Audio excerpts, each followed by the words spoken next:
جی ملک صاحب، آپ بتائیں کہ آپ نے زندگی کا آغاز کیسے اسٹوڈنٹ کے دور سے لے کے اب تک کیسے نشیب فراز دیکھے ہیں، آپ نے وقت گزارا، آپ جوانی کا وقت تھوڑا سا بتائیں۔ بسم اللہ الرحمن الرحیم۔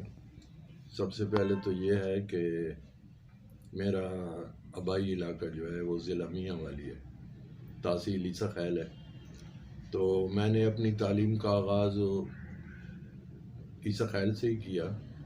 7ویں جماعت تک میں نے وہاں تعلیم حاصل کی۔ اس کے بعد والد صاحب چونکہ آرمی میں تھے تو ہم کوہاٹ آ گئے۔ 8ویں اور 9ویں جماعت میں نے کوہاٹ سے کی ہے۔ اس کے بعد پھر پشاور والے صاحب کی پوسٹنگ ہو گئی تو 10ویں جماعت میں نے پشاور سے کی۔ اس کے بعد میں ایئر فورس میں چلا گیا، تو ایئر فورس میں تقریباً 11 سال میں نے نوکری کی ہے۔ اس کے بعد یہ ہے کہ ایئر فورس چھوڑنے کے بعد کوئی ذاتی وجوہات تھیں جس کی وجہ سے میں نے 11 سال بعد ایئر فورس کی نوکری چھوڑ دی۔ تو کافی جگہوں پہ میں نے نوکری کی ہے، تقریباً آپ یہ کہہ سکتے ہیں کہ یوٹیلٹی سٹور پہ میں نے نوکری کی ہے۔ اس کے بعد میں نے لائٹ گیس میں کی ہے، زکوٰۃ کمیٹی میں نوکری کی ہے۔ تو یہ ہے کہ پھر آہستہ آہستہ میں تعلیم کی طرف بھی توجہ دیتا رہا۔ تو میں نے ایئر فورس میں ڈپلومہ لیا تھا جو کہ ایف ایس سی کے برابر تھا، تو اس پہ پھر میں نے علامہ اقبال یونیورسٹی سے بی اے کے لیے اپلائی کیا۔ تو بی اے کے میرے 5 مضمون تو پاس ہیں، لیکن 3 مضمون میرے فیل ہو گئے تھے، اور یہ ہے کہ پھر دوبارہ مجھے ہمت ہی نہیں ہوئی کہ میں ان کو پاس کرتا۔ تو یوں آپ مجھے کہہ سکتے ہیں کہ میں انڈر بی اے ہوں۔ تو اس کے بعد یہ ہے کہ صحافت کی طرف میرا تھوڑا لگاؤ تھا، تو کچھ میرے دوستوں نے میری مدد کی، جن میں ساجد پرویز صاحب اس ٹائم روزنامہ دن میں تھے، تو انہوں نے مجھے اس طرف راغب کیا۔ پھر عابد صاحب ہمارے پریس کلب کے بہت سینئر آج کل بانی ہیں پریس کلب اڈیالہ کے، تو انہوں نے مجھے ساتھ لیا اور روزنامہ مرکز میں مجھے وہ لے گئے۔ تو وہاں سے میں نے اپنی صحافت کا آغاز کیا۔ یہ غالباً 2006 کی بات ہے۔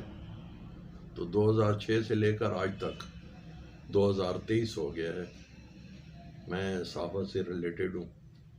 تو اسی دوران کافی اخباروں میں نے کام کیا ہے، جن میں روزنامہ انصاف، روزنامہ آج کل، روزنامہ کوثار، الشرق انٹرنیشنل، اور اس کے بعد آج کل جو میں کام کر رہا ہوں وہ میٹرو واچ میں، اس سے پہلے جانے پاکستان میں بھی کرتا رہا ہوں۔ تو یہ میرا زندگی کا سفر ہے۔ نشیب و فراز تو آتے رہتے ہیں زندگی میں، تو کوئی ایسا واقعہ بتا دیں، ہاں، کوئی ایسا آپ نے دیکھا ہو جس وجہ سے آپ پریشان ہوں، جس کو آپ کئی دن تک سوچ کر پھر اس کو آپ نے سٹوری بنا کر شائع کیا ہو، تو ایسا کوئی واقعہ زندگی میں کوئی؟ خبروں کے متعلق اکثر ایسے ہوتا ہے کہ میں نے جو نوٹ کیا ہے، معذرت کے ساتھ، میں نے جو نوٹ کیا ہے وہ یہ ہے کہ آپ جب بھی کوئی خبر دیتے ہیں تو اس پہ پوری تحقیق ہونی چاہیے۔ تحقیق کے بغیر جو خبر ہوتی ہے وہ آپ کو بعد میں پچھتاوے کا سبب بنتی ہے۔ تو ایک خبر میں نے بنوائی تھی، یہ کسی نے بنائی تھی بلکہ، تو میں نے وہ اس کو لگا دیا تھا۔ تو اس خبر سے مجھے بہت پریشانی اٹھانی پڑی تھی، بلکہ آدمی یہاں تک کہ مجھے مارنے کے لیے بھی آ گئے تھے، لیکن بس قدرت کا ساتھ تھا تو وہ وقوع تو نہ ہو سکا۔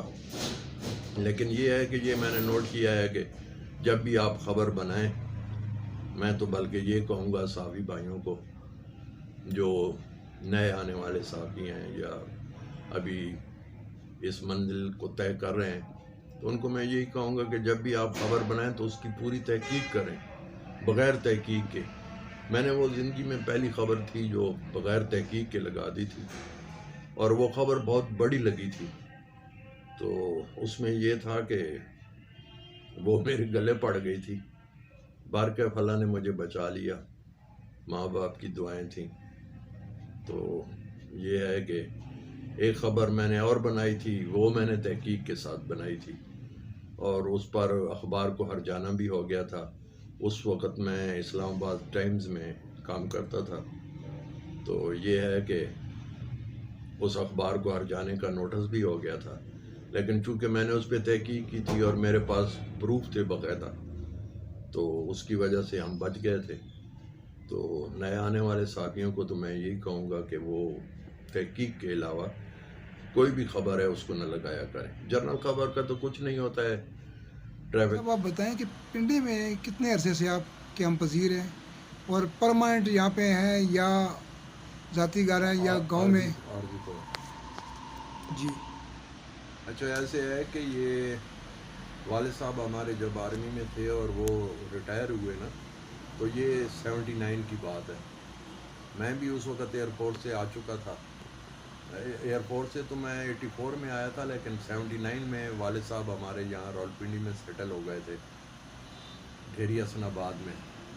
تو پھر ڈھیری حسن آباد میں ہم نے رہائش شروع کر دی، تو تقریباً آپ کہہ سکتے ہیں کہ 19 سال ہم ڈھیری حسن آباد میں رہے ہیں۔ تو اس کے بعد ہم اڈیالہ روڈ کے علاقے منور کلونی میں آ گئے 98 میں۔ تو اس وقت سے لے کر آج تک ہم منور کلونی اور ہل ویو میں ہمارے 2 گھر ہیں، تو ہم ان میں رہائش پذیر ہیں، اور تقریباً آپ یوں کہہ سکتے ہیں کہ یہ کوئی 42-43 سال بنتے ہیں۔ تو ہم پنڈی میں مستقل اب رہائش پذیر ہیں، اور اس کی مین وجہ یہ ہے کہ ہمارے والد صاحب کی جب ڈیتھ ہوئی تو بجائے اس کے کہ ہم ان کو گاؤں لے جاتے، ہمارے بھائی بہنیں کچھ باہر تھے، تو ان کے انتظار کی وجہ سے والد صاحب کو یہاں ہم نے موچری میں رکھا، اور اس کا یہ تھا کہ یہ دوسرے دن ہم نے ان کو دفنایا۔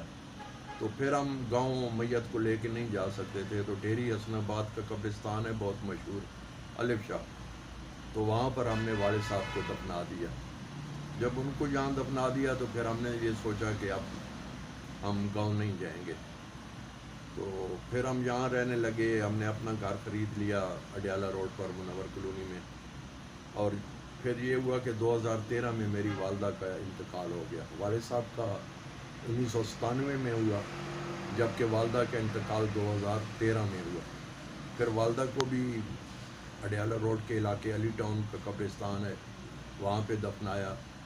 تو پھر ہم مستقل طور پر آج کل راولپنڈی میں رہتے ہیں، منور کلونی اور ہل ویو میں ہمارے 2 گھر ہیں، تو یہاں پہ ہماری مستقل رہائش ہے، اور تقریباً آپ یوں کہہ سکتے ہیں کہ اب ہم راولپنڈی کے ہی ہو کر رہ گئے ہیں، اور عرصہ 43-44 سال سے ہم راولپنڈی میں مستقل رہائش پذیر ہیں۔